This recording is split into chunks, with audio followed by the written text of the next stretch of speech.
السلام علیکم خواتین حضرات۔ یہ غالب کی غزل جو ہم اس دن پڑھ رہے تھے، حیران ہوں دل کو روؤں کہ پیٹوں جگر کو میں، مقدور ہو تو ساتھ رکھوں نوحہ گر کو میں، یہ اس کا دوسرا حصہ ہے۔ پہلا حصہ ہم آپ کی خدمت میں پیش کر چکے ہیں۔ ہم جہاں تک پہنچے تھے اس سے آگے اب ہم اس کو شروع کریں گے۔ تو شعر ہے، لو وہ بھی کہتے ہیں کہ یہ بے ننگ و نام ہے، یہ جانتا اگر تو لٹاتا نہ گھر کو میں۔ بے ننگ و نام کا مطلب ہوتا ہے ایسا کوئی شخص جس کی کوئی عزت نہ ہو، جس کا کوئی خاندانی رکھ رکھاؤ نہ ہو، جو نامعلوم شخص ہو، اس کا معاشرے میں کوئی مرتبہ اس کو حاصل نہ ہو۔ تو فرماتے ہیں کہ جو ہمارے محبوب ہیں وہ ہم سے کہتے ہیں، حالانکہ ہم نے جو کچھ بھی کیا، ہم نے ان کو ان کی خوشنودی یا ان کی رضا حاصل کرنے کے لیے کیا کہ اپنا گھر بار لٹا دیا، اپنی حیثیت بگاڑ لی۔ تو اس پر اگر کوئی دوسرا طعنے دیتا تو کوئی بات نہیں تھی، ہمیں بالکل بھی حیرت نہ ہوتی، کیونکہ دوسرے تو یہ جانتے نہیں تھے کہ ہم نے کس کی خاطر اپنی عزت کو داؤ پر لگا دیا ہے۔ لیکن افسوس کی بات یہ ہے کہ ہمارا جو محبوب ہے وہ بھی یہی کہہ رہا ہے کہ بھائی یہ کون آدمی ہے، نہ اس کی کوئی حیثیت ہے، نہ معاشرے میں کوئی مقام ہے، نہ اسے کوئی امتیاز حاصل ہے، تو اب میں ایک ایسے شخص سے کیا ملوں جس کے پاس نہ گھر ہے، نہ شریفوں کا ساز و سامان ہے اور مال و اسباب ہے۔ یہ شعر اصل میں اگر آپ اس کو ایک دوسرے معنوں میں دیکھیں تو آپ کو ذرا یہ مختلف دکھائی دے گا۔ یہ ضرور ہے کہ انہوں نے یہ یہاں جو بات کی ہے وہ اپنے محبوب پر رکھ کر کی ہے۔ اسے آپ جو غزل کے مختلف مضامین ہوتے ہیں اس کے بجائے زندگی کی ہر صورتحال پر رکھ کر سمجھ سکتے ہیں۔ مثلا سینکڑوں مثالیں ملتی ہیں کہ لوگوں نے قوموں کی اور ملکوں کی بہتری اور برتری کے لیے اپنا سب کچھ لٹا دیا اور پھر وہ انہی لوگوں کی نظروں میں بے وقت ہوئے اور ذلیل ہوئے جن کی خاطر قربانیاں کی تھیں۔ تو شعر میں ایک طرح کی عمومیت ہے اور اس کو ہم مختلف معاملات پر اس شعر کو ہم ڈھال کر بھی سمجھ سکتے ہیں۔ اب یہ شعر کا صرف ایک پہلو ہے۔ زندگی کے ہر دائرے میں ایسے ہی حالات پیش آتے رہتے ہیں کہ انسان حیران رہ جاتا ہے کہ وہ کسی کے لیے کیا کہہ رہا تھا اور دوسرا اس کے لیے کیا کہہ رہا ہے، اور دوسرا اس کا پہلو وہی ہے جو ہم نے آپ کو محبوب والے سلسلے میں آپ کو بتا دیا تھا۔ تو آپ اس شعر کو دونوں طرح سے سمجھ سکتے ہیں۔ اگلا شعر ہے، چلتا ہوں تھوڑی دور ہر ایک تیز رو کے ساتھ، پہچانتا نہیں ہوں ابھی راہ بر کو میں۔ تیز رو کا مطلب ہوتا ہے تیز چلنے والا، جو تیز چلتا ہو اس کو تیز رو کہتے ہیں، اور راہبر کہتے ہیں راستہ دکھانے والے کو، رہنما کہہ لیجئے، آج کے دور میں آپ لیڈر کہہ لیجئے۔ فرماتے یہ ہیں کہ اصل میں یہ شعر جو ہے یہ اس کو آپ عشق حقیقی میں ہی لیں گے، یعنی یہ عشق مجازی میں تو یہ شعر اس کا مطلب کرنا بڑا مشکل ہے اور ہم نہیں سمجھ سکتے کہ ہم اس کا مطلب اس میں کیسے کریں۔ تو یہ اصل میں جو آدمی حق کا راستہ تلاش کرنے کی کوشش کرتا ہے، سچ کا راستہ تلاش کرنے کی کوشش کرتا ہے، یا یوں کہہ لیجئے کہ جو راہ خدا میں چلنا چاہتا ہے، راہ خدا پر چلنا چاہتا ہے، طالب ہوتا ہے راہ خدا میں چلنے کا، تو اس کو شروع میں عجیب قسم کے تجربات کا واسطہ پڑتا ہے۔ تو پہلے تو وہ دیکھتا ہے کہ بھئی کوئی شخص جو مثال کے طور پہ قوالی کی محفل میں بیٹھا ہوا ہے اور اسے حال آ رہے ہیں اور وہ بہت مست دکھائی دے رہا ہے اور بالکل خدا کی یاد میں ڈوبا ہوا ہے، تو وہ سمجھتا ہے کہ یہ شاید کوئی بہت پہنچا ہوا شخص ہے اور بس یہی میرا راہبر ہوگا اور یہی مجھے راستہ دکھائے گا۔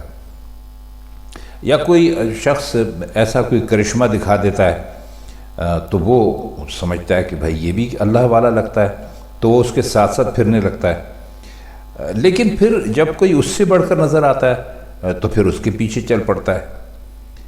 تو وہ بس اس کی حالت یہ ہوتی ہے کہ وہ ایک تذبذب میں اور ایک طرح کی کیا کروں کیا نہ کروں کی کیفیت میں مبتلا رہتا ہے۔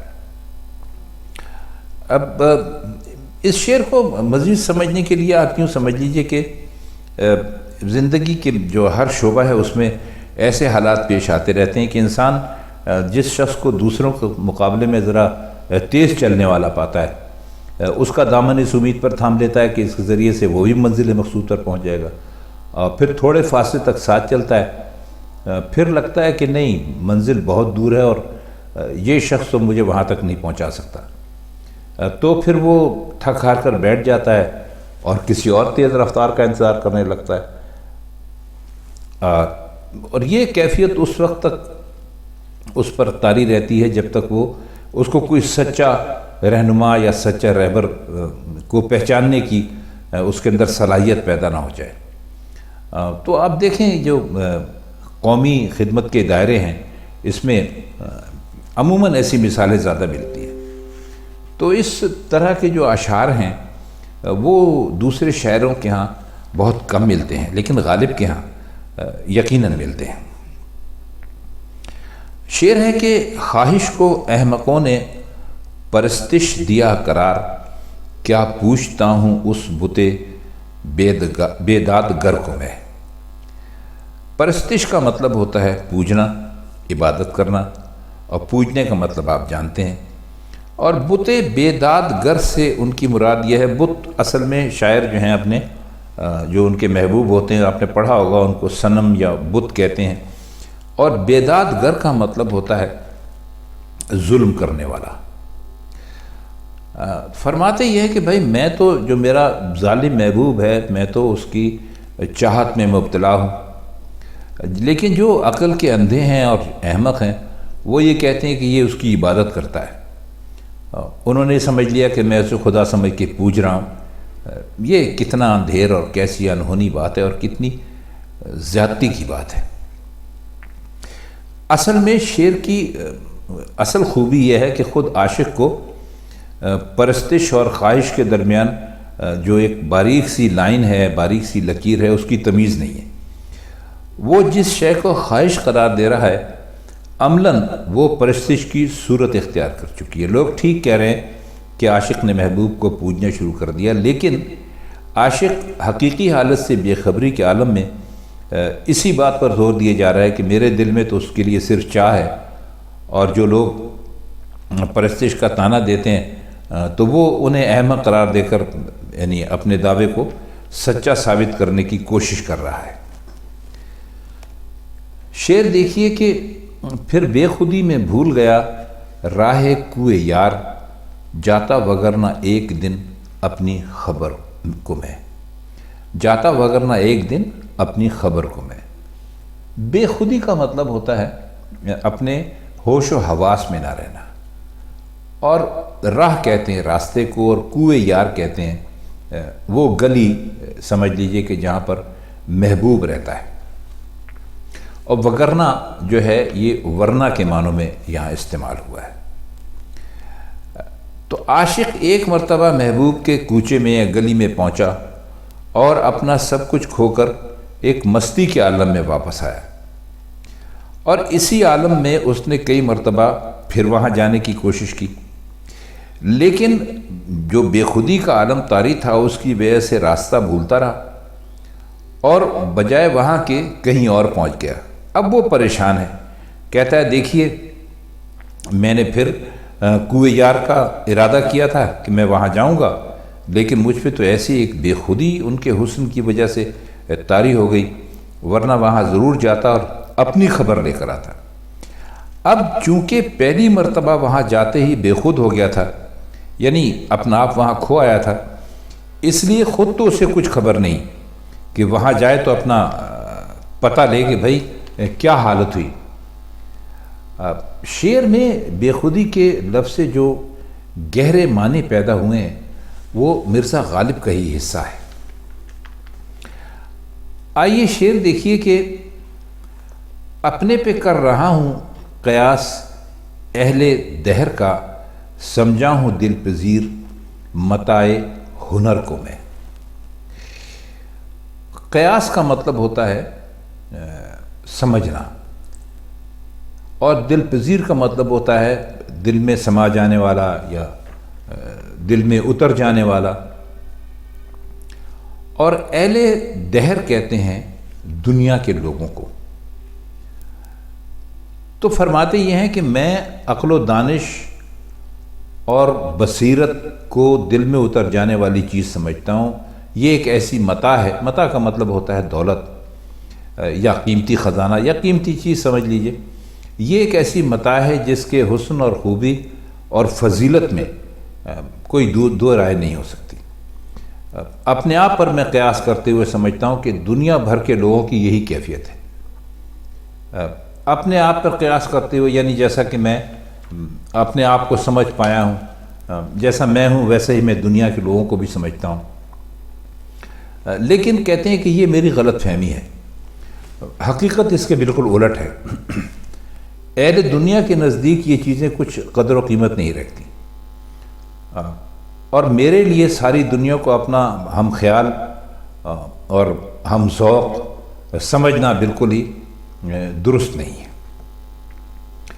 تو اس شعر میں انتہائی خوش اسلوبی سے علم و ہنر کی بے وقتی اور قدر ناشناسی کا اظہار کیا گیا ہے، اور یہ طریقہ اس طریقے سے اپنی بات کا اظہار کرنا بھی مرزا غالب کے ہی حصہ آپ ایک طرح سمجھ لیجیے کہ ان کے کلام کی خوبیوں میں سے ایک خوبی ہے۔ یوں تو اس کا ایک آخری شعر ہے کہ غالب خدا کرے کہ سوارے سمند ناز، دیکھوں علی بہادر عالی گوہر کو میں۔ یہ دعائیہ شعر ہے، اور اس کے ساتھ ایک لمبی چوڑی یعنی کہانی بھی ہے، اور اس سے ان کے غالب کے ایک دوست سے ان پر کیسے برا وقت آیا پھر اچھا وقت آیا، جیسے بھی تو وہ انہوں نے ان کے لیے ایک دعا کے طور پہ یہ شعر جو ہے یہ انہوں نے پیش کیا تھا۔ تو اس میں کوئی یہ شعر اگر آپ بس موٹے سے معنی اس کے یوں سمجھ لیجئے کہ انہوں نے جو ان کے دوست تھے کہ انہوں نے کہا کہ بھائی وہ ہمیشہ ترقی کریں اور ہمیشہ ایک اس پر ترقیوں کے گھوڑے پر سوار رہیں، اور میں چاہتا ہوں کہ جو یہ علی بہادر ہیں ان کو میں گوہر سمجھوں، موتی سمجھوں۔ تو بس یہ اس شعر کا یہی کچھ مختصر سا مطلب ہو سکتا ہے۔ تو خواتین حضرات، یہ دوسرا حصہ تھا اس غزل کا حیراں ہوں دل کو رونگ کے پیٹوں جگر کو میں کا۔ تو امید ہے کہ اب آپ اس کا دوسرا حصہ بھی جب سن لیں گے، دیکھ لیں گے اشعار لکھے ہوئے، تو آپ کی سمجھ میں یہ غزل پوری طرح آ جائے گی۔ تو آج کے لیے بس اتنا ہی، اب ہم نے یہ غزل کو مکمل کر دیا ہے۔ تو انشاءاللہ اگلی غزل کے ساتھ جو دیوان غالب میں ہوگی ہم آپ کی خدمت میں پھر حاضر ہوں گے۔ اب ہم آپ سے چاہتے ہیں اجازت، تب تک کے لیے کہ ہم آپ سے دوبارہ ملیں۔ خدا حافظ۔